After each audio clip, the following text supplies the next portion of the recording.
So welcome back to the channel.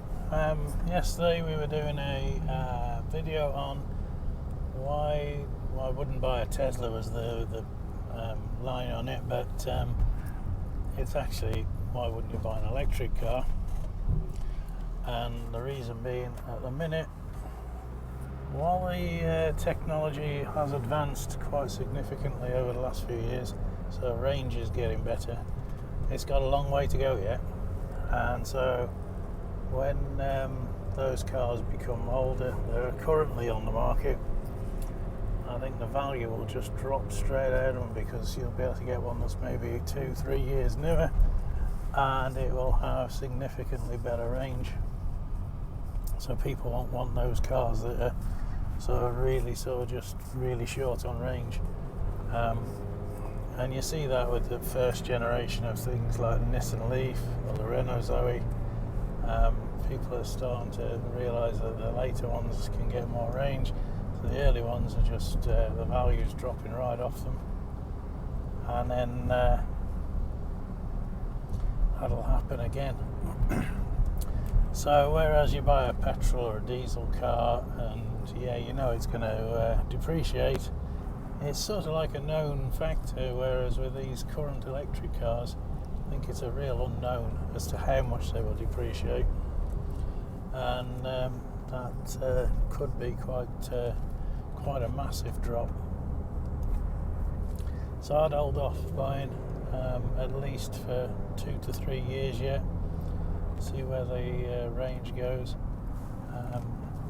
And Chris Harris off Top Gear made the analogy is like buying a laptop.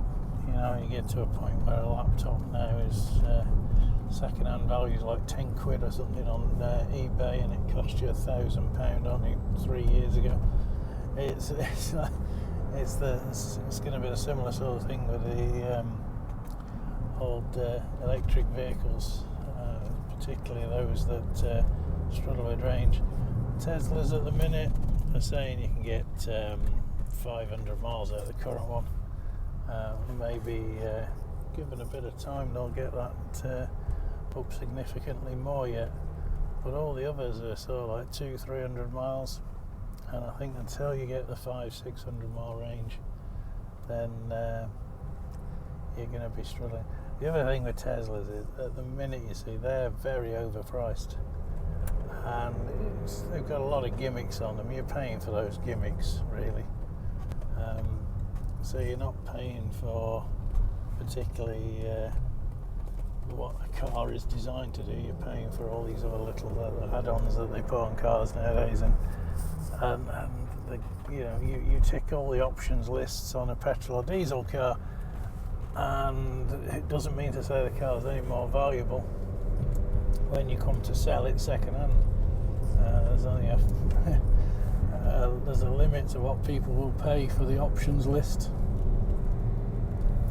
So I think Tesla in that sort of area, really, they're way overpriced for what they are, and people will cotton on, and on the second hand market they'll lose value quickly, depreciate heavily, much like a car that's got a massive options list on it.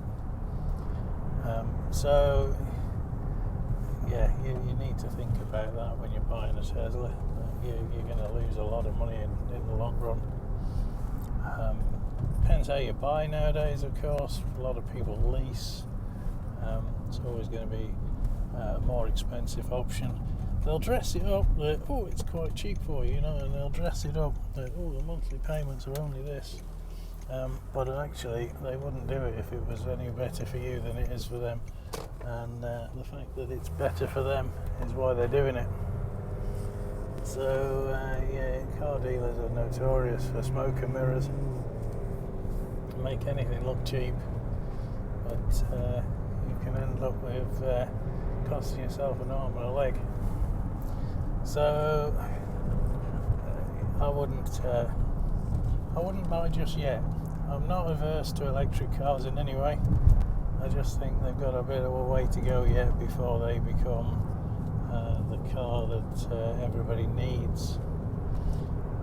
So yeah, ultimately we all want to go electric, perhaps, but it's driving the car that fills your needs is more important than actually what it's powered by at this current stage in our lives. It will come to the point where the planet requires that we all do something, and whether electric is it or not is a different matter, because there's always going to be the life of the batteries is going to be the biggest thing environmentally.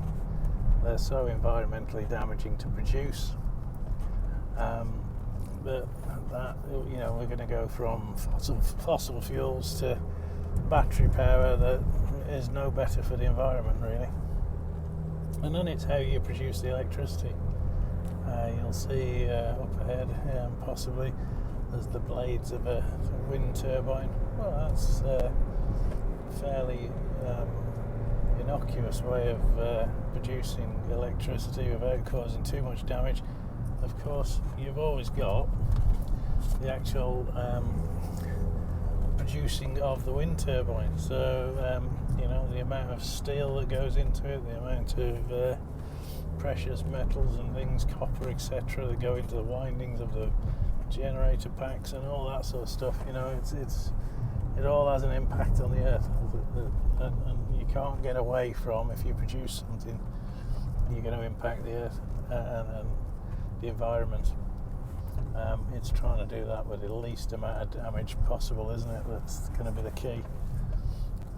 And I think people don't even think about it. They buy an electric car and they think, oh, that's it, problem solved. They don't think, oh, well, how's the car produced?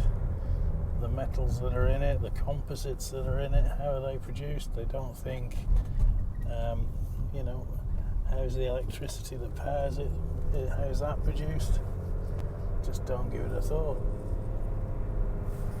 And they just, I've got an electric car, therefore I am doing my bit. It's a bit of rubbish, really.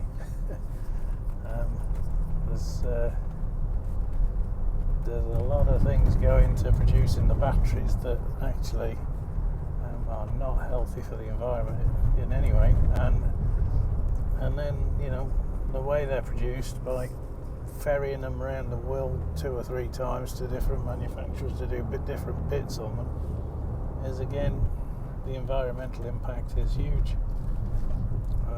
So, it's often said your 40 or 50-year-old Land Rover is far more environmentally friendly, in that all the major environmental costs of producing it are, were done away with 40 years ago, and the fact that it's kept another vehicle from being produced, or another 20 or 30 vehicles from being produced over its life cycle, if you were to change every 3 years, then that's better for the planet than having a new car every 3 years.